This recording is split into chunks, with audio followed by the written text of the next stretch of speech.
السلام علیکم دوستو آج ہم پڑھیں گے کہ چنگیز خان نے کس مسلمان سپہ سالار سے شکست کھائی تھی۔ وہ چنگیز خان جو کہ خوف کا ایک نام تھا۔ ویڈیو میں آگے جانے سے پہلے آپ لوگوں کی گزارش ہے کہ آپ ہمارے چینل کو سبسکرائب کر دیجئے۔ تو چلیے ویڈیو شروع کرتے ہیں۔ ازبکستان کا ایک شہر کیو ہے۔ اس شہر نے دنیا کو 3 عظیم ہستیاں دیں۔ ایک خوارزمی جو الجبرا کے بانی ہیں، دوسرے البرونی جنہوں نے زمین کا قطر ناپا، اور تیسرے جلال الدین خوارزمی جو تاتاریوں کے آگے سیسا پلائی ہوئی دیوار نہ بنتے، اور اگر تاتاری جزیرہ عرب کا رخ کر لیتے تو کوئی انسانی طاقت انہیں مسلمانوں کے مقامات مقدسہ کے احترام پر مجبور نہیں کر سکتی تھی۔ یہ جلال الدین رومی تھے جنہوں نے اپنی معمولی قوت کے ساتھ تاتاریوں کا سالہ سال مقابلہ کیا اور انہیں حجاز مقدسہ کی جانب بڑھنے نہ دیا۔ چنگیز خان نے زندگی میں ایک بار جس سپہ سالار سے شکست کھائی وہ کوئی اور نہیں بلکہ جلال الدین خوارزم شاہ ہی تھے۔ دنیا کے وہ 2 عظیم ترین جنگجو حکمرانوں چنگیز خان اور جلال الدین خوارزمی کے درمیان جو تاریخی معرکہ لڑا گیا وہ اٹک میں نیلاب کے مقام پر لڑا گیا، اور یہی وہ تاریخی مقام گھوڑا ترپ ہے جہاں 4 دن کے خونی معرکے کے بعد جلال الدین خوارزم شاہ نے اپنا گھوڑا دریائے سندھ کی موجوں کے سپرد کر دیا تھا۔ اگر تاتاریوں کا سیل بیکراں جو اپنی طغیانی کے پہلے ہی سال میں چین سے لے کر بحیرہ خزر تک کے علاقوں کو اپنی لپیٹ میں لے چکا تھا، اگر جلال الدین خوارزم شاہ کی صورت میں ظاہر ہونے والی آہنی دیوار سے ٹکرا کر تھم نہ جاتا تو اگلے 2-4 برسوں میں نہ صرف افریقہ بلکہ یورپ اپنی آخری حدود تک اس طوفان کی زد میں آ کر تہ و بالا ہو جاتا۔ جلال الدین خوارزم شاہ جیسے عظیم سپہ سالار اگر 32 سال کی عمر میں لٹیروں کے ہاتھوں مارے نہ جاتے تو شاید ان کے فتوحات کا جغرافیہ مختلف ہوتا۔ جلال الدین خوارزم کے مسلسل فتوحات نے چنگیز خان کا سارا غرور خاک میں ملا کر رکھ دیا تھا۔ کئی نامور تاتاری سردار مارے جا چکے تھے اور قریب تھا کہ چنگیز خان کا قصہ بھی تمام ہو جائے، مگر ہوا یوں کہ جلال الدین خوارزم شاہ کے اپنے لشکر میں پھوٹ پڑ گئی۔ پران کے معرکے میں سلطان کے سپاہیوں کو بے شمار مال غنیمت ہاتھ آیا تھا۔ ان میں ایک خوبصورت اور بیش قیمت گھوڑا بھی شامل تھا۔ اس گھوڑے کے استحقاق پر سلطان کے 2 سرداروں امین الملک اور سیف الدین اغراق میں بحث شروع ہو گئی۔ دونوں سرداروں کے حامیوں کے درمیان تلواریں نکل آئیں۔ امین الملک کا بھائی مارا گیا۔ سلطان کے لیے صورتحال پر قابو پانا مشکل ہو گیا۔ امین الملک جلال الدین کا سسر بھی تھا، جس کی وجہ سے سیف الدین کو سلطان کی نیت پر شک ہوا۔ اس نے سلطانی لشکر سے علیحدگی کا فیصلہ کر لیا اور رات کی تاریکی میں ننگرہار کی طرف روانہ ہو گیا۔ اس کے ہمراہ اس کا لشکر اور کئی امراء بھی تھے۔ سلطان جب صبح اٹھے تو لشکر گاہ ویران پڑی تھی۔ جب چنگیز خان کو سلطانی لشکر میں پھوٹ پڑنے کا علم ہوا تو اس نے اپنا لشکر جمع کر کے خوارزم شاہ کا آندھی کی طرح تعاقب کیا، کیونکہ وہ ہر صورت اپنی شکست کا بدلہ لینا چاہتا تھا۔ سلطان نے بھی اپنے حامیوں کی طرف سفیر بھیجے کہ وہ تاتاری لشکر کے خلاف مدد دیں، لیکن جب کوئی نہیں آیا تو سلطان نے غزنی سے ہندوستان کی طرف کوچ کیا۔ سلطان نے پشاور سے ہٹ کر دریائے سندھ کا رخ کیا تاکہ دریا پار کر کے مسلمان بادشاہ شمس الدین التمش کا تعاون حاصل کر سکیں۔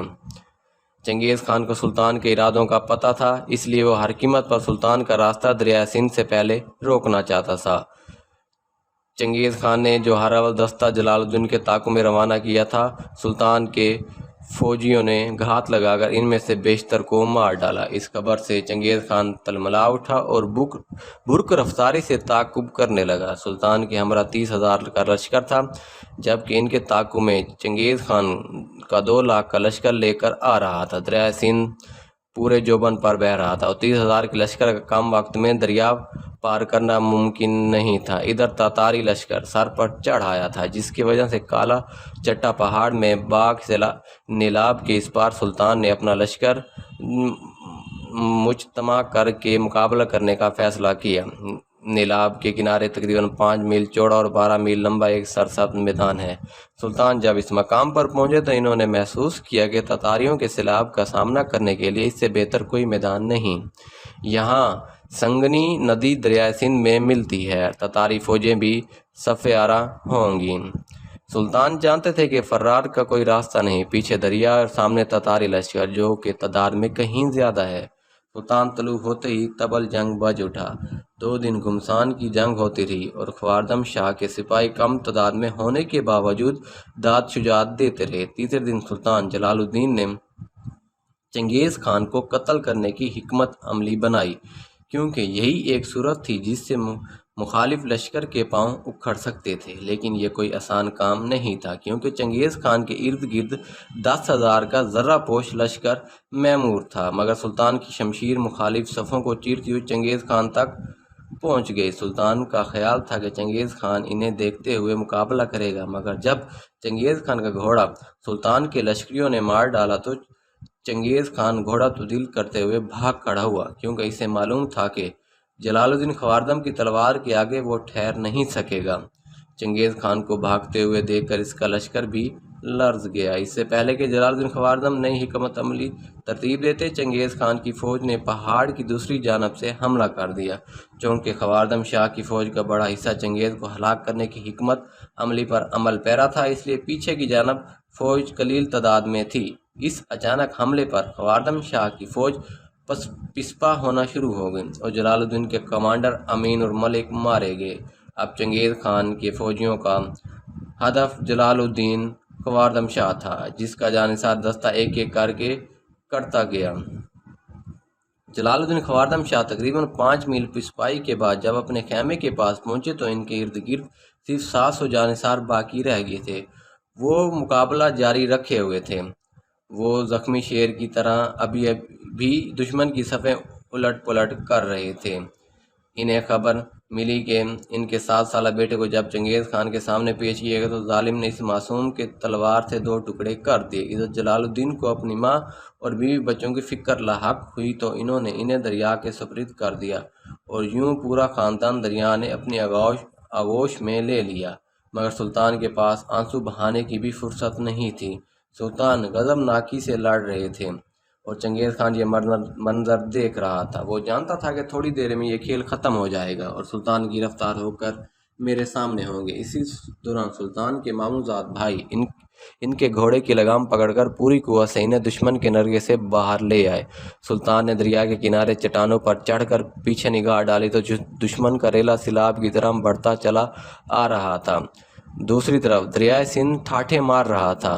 موجیں اتنی زور تھیں کہ لمحوں میں کسی کو بھی تتر بتر کر دیتی۔ سلطان نے نعرہ تکبیر بلند کیا اور گھوڑا دوڑاتے ہوئے دریا میں چھلانگ لگا دی۔ تاریخ خوارزم شاہی کے مؤلف کے بقول اس مقام پر دریا کی گہرائی 1 فٹ تھی، جس میں جا بجا خوفناک چٹانیں سر اٹھائے کھڑی تھیں۔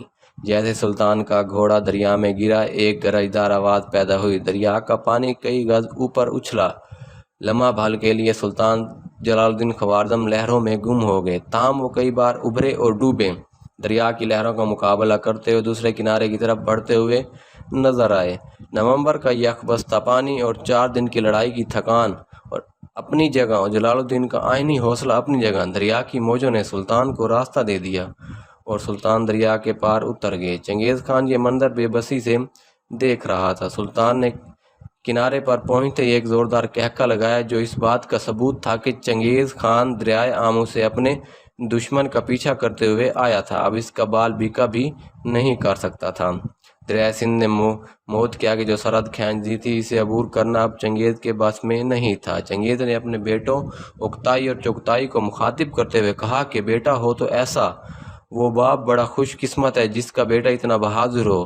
اس جیسا جوان مرد دنیا میں نہ پیدا ہوا نہ پیدا ہوگا۔ جلال الدین خوارزم نے جس گھوڑے پر دریا عبور کیا وہ انہیں بہت محبوب ہو گیا تھا اور یہ مورکہ سندھ کے 5 سال بعد تفلیس کی فتح تک سلطان کے پاس رہا۔ اس اعزاز کی وجہ سے اس پر سواری نہیں کی جاتی تھی۔ تاریخ دان کہتے ہیں کہ اگر سلطان صلاح الدین کی فوج میں خوارزمی سپاہی نہ ہوتے تو نہ یروشلم فتح ہوتا، نہ بیت المقدس مسلمانوں کے پاس آتا۔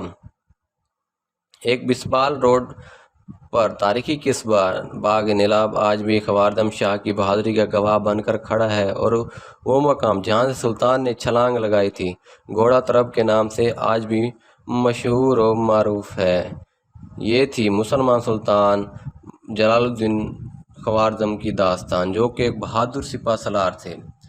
اگر آپ کو ہماری ویڈیو پسند آئے تو ہمارے چینل کو سبسکرائب کر دیجئے۔ تو ملتے ہیں اگلی ویڈیو میں۔ اللہ حافظ۔